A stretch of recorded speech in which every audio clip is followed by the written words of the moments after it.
कृपा hair tonic आयुर्वेदिक औषधी वनस्पतींचे परिपूर्ण मिश्रण 100% आयुर्वेदिक। मालवण नगर परिषदेच्या नादुरुस्त घनकचरा मशीन व बायो टॉयलेटची स्वखर्चातून दुरुस्ती करत आमदार निलेश राणे यांनी त्या नगर परिषदेकडे सुपूर्द केल्या। आमदार निलेश राणे यांच्या कार्यतत्परतेची अनुभूती मालवण नगर परिषद प्रशासनासोबतच मालवणवासियांनी पुन्हा एकदा अनुभवली आहे। दिवसाला 500 किलो ओल्या कचऱ्यापासून कंपोस्ट खत निर्मिती करणाऱ्या 2 घनकचरा मशीन स्वच्छ भारत मिशन अंतर्गत काही वर्षांपूर्वी मालवण नगर परिषदच्या माध्यमातून सेवेत होत्या। यातून होणाऱ्या खत निर्मितीला हरित ब्रँड प्राप्त झाला, मात्र त्या मशीन नादुरुस्त झाल्यानं पडून होत्या। मालवण नगर परिषदेचा आढावा घेत असताना याबाबत माहिती आमदार निलेश राणे यांना मिळाली। त्यानंतर घटनास्थळी जाऊन पाहणी केली, त्यावेळी मशीन बंद अवस्थेत पडून असल्याचं निदर्शनास आलं। दुरुस्तीसाठी नसलेली निधीची तरतूद व अन्य काही समस्या लक्षात घेता या मशीन स्वखर्चाने दुरुस्त करण्याचा निर्णय आमदार राणे यांनी घेतला आणि तज्ञ एजन्सीकडून दुरुस्ती करून अगदी नव्या स्वरूपात दोन्ही कंपोस्ट मशीन नगर परिषद सेवेत उपलब्ध करून दिल्या। आडारी घनकचरा व्यवस्थापन केंद्र येथे खत निर्मिती केली जाणार आहे। यासोबत मालवण शहरात मोठ्या संख्येने येणारे पर्यटक तसंच नागरिकांसाठी काही ठिकाणी बायो टॉयलेट आवश्यक होते। पालिकेकडील 2 बायो टॉयलेट नादुरुस्त झाले, मात्र दुरुस्ती रखडली होती। दोन्ही बायो टॉयलेट अगदी नव्या स्वरूपात दुरुस्ती करून देत नगर परिषदला सुपूर्द करण्यात आले। मालवण नगर परिषद पार्किंग ठिकाणी शनिवारी रात्री घनकचरा मशीन व बायो टॉयलेट नगर परिषद प्रशासनाकडे आमदार निलेश राणे यांच्या उपस्थितीत सुपूर्द करण्यात आले। स्वच्छ, सुरक्षित, आकर्षक बंदर जेटी मालवण शहर बनवण्याचं आश्वासन दिलं आहे। त्या आश्वासनाच्या पूर्तता दिशेने वाटचाल सुरू आहे, असं आमदार निलेश राणे यांनी या निमित्तानं सांगितलं।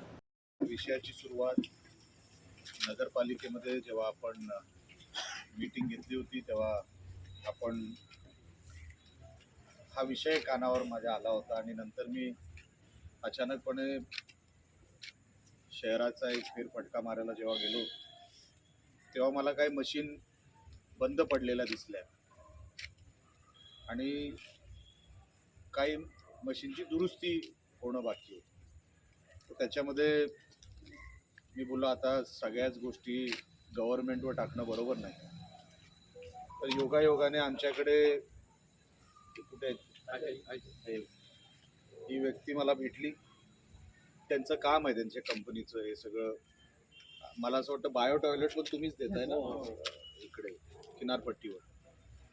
तर मी त्यांना ती मशीन एकदा बघून घ्यायला सांगितलं सगळ्या, आणि मशीन बघितल्यानंतर त्यांनी होकार दिला की हो हे मी दुरुस्त करू शकतो। आणि बिफोर अँड आफ्टरचे जर तुम्ही फोटो बघितले तर आजची हे जे काय मागे हे सगळं उभं आहे हे या व्यक्तीने केलं आहे। फुकटात नाही पण केलं आहे आणि वेळेत केलं। जेवढं मी त्यांना सांगितलं होतं वेळेत करावं त्या वेळेतच त्यांनी केलं आणि म्हणून आज आपण हे नगरपालिकेला हँडओव्हर करतोय। कसली कॉस्ट नाही, काही आपण घेत नाही। फक्त नगरपालिकेचे काही इकडे अधिकारी असतील तर त्याला मेंटेन करावं एवढंच फक्त या निमित्ताने मी आपल्याला विनंती करतो की ह्याला एकदा दुरुस्त करून दिलं, आता ते चकचकीत ब्रँड न्यू सारखंच करून तुम्हाला दिलेलं आहे, तर ते नवीन असल्यासारखंच आपण त्याला मेंटेन करावं। आणि हा कचऱ्याच्या इक्विपमेंटचा जो विषय आहे तो पण आपल्याला किती वर्ष बंद होतं, ते 4 वर्ष बंद होतं। ते मच्छी मार्केटच्या एका कोपऱ्यात कुठेतरी ठेवलं होतं।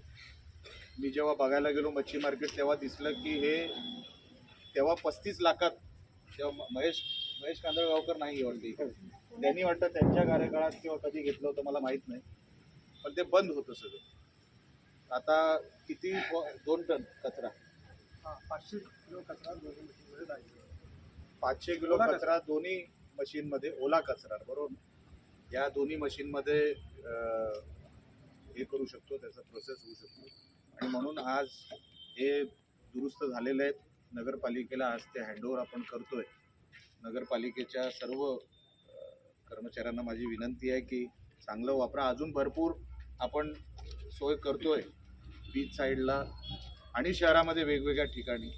कचऱ्याचा कायमस्वरूपी आपण निकाल लागावा आणि कचरा कुठे शहरात दिसू नये, तो प्रोसेस व्हावा आणि बाहेरच्या बाहेर त्याची विल्हेवाट व्हावी, यासाठी आम्ही सगळे प्रयत्न करतो। आज त्याची सुरुवात म्हणून आज हे नगरपालिकेला आम्ही देतोय, आपण त्याचा सांभाळ करावा। आणि बाकी सगळ्या गोष्टी मी सीओनशी बोलून घेतलेल्या आहेत, तर त्याचं काय ते टप्प्याटप्प्याने आम्ही शहराला ते देत बसू। आज त्याच निमित्ताने आपल्याला मी सगळ्यांना बोलवलं होतं, बाकी काय लांब लचक काय कार्यक्रम ठरवला नव्हता. आलाय मी बोला झटकन आपल्या हातामध्ये हँडओव्हर करूया. आपण सगळे आलात त्याबद्दल मनापासून आपला आभार व्यक्त करतो आणि इथेच थांबतो. जय हिंद, जय महाराष्ट्र.